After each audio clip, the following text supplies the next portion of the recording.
Modern cars are packed with software, but does that actually make them better? We've been sold the idea that more technology means a better experience. Smarter systems, more automation, and more convenience. But when you really stop and think about it, does all of this actually improve the way we drive? I don't think so. And that's why I drive a 30-year-old Jeep with a 30-year-old radio. No touchscreens, no updates, no subscriptions, just music and simplicity. And today, I want to talk about why that simplicity is actually better than all the tech we have now. Modern cars don't just have radios, they have full-fledged infotainment systems. A single touchscreen controls your music, navigation, climate, and even basic car functions. And at first, that sounds great, until the system freezes, lags, or decides it needs an update before it'll even let you change the station. Older cars, on the other hand, were built for driving. There's no software getting in the way, no long boot up times, no voice commands that misinterpret what you're saying, just physical buttons and dials that respond instantly. And here's the real problem.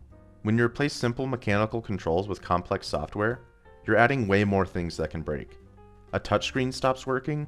That's a costly repair. A physical volume knob? That'll probably last the life of the car. Infotainment systems aren't just inconvenient when they glitch. They're also built to become obsolete.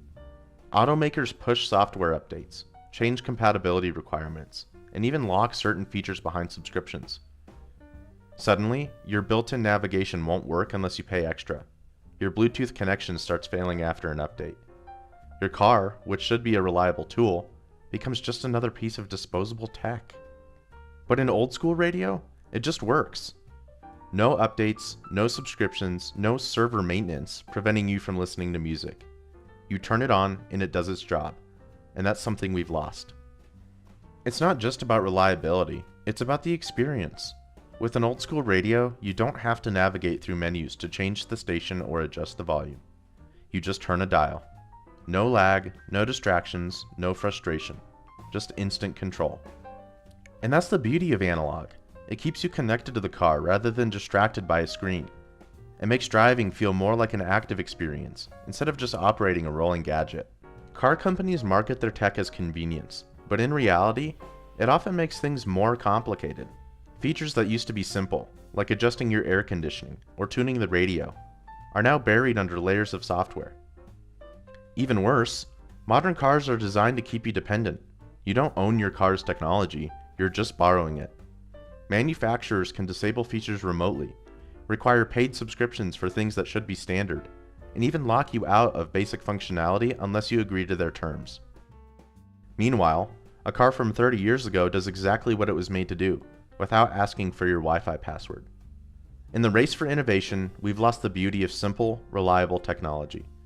Cars have become rolling computers, and drivers have become passive users instead of active participants. But when you strip away the unnecessary tech, you get back to the essence of driving. No distractions, no frustration, just you, the road, and a machine that responds instantly to your inputs. Not everything needs a touchscreen. Not everything needs an update. And sometimes, the best technology is the one that just works. Sometimes, old school is the best school. What do you think? Has technology made cars better, or are we just trading reliability for unnecessary complexity? Let me know in the comments.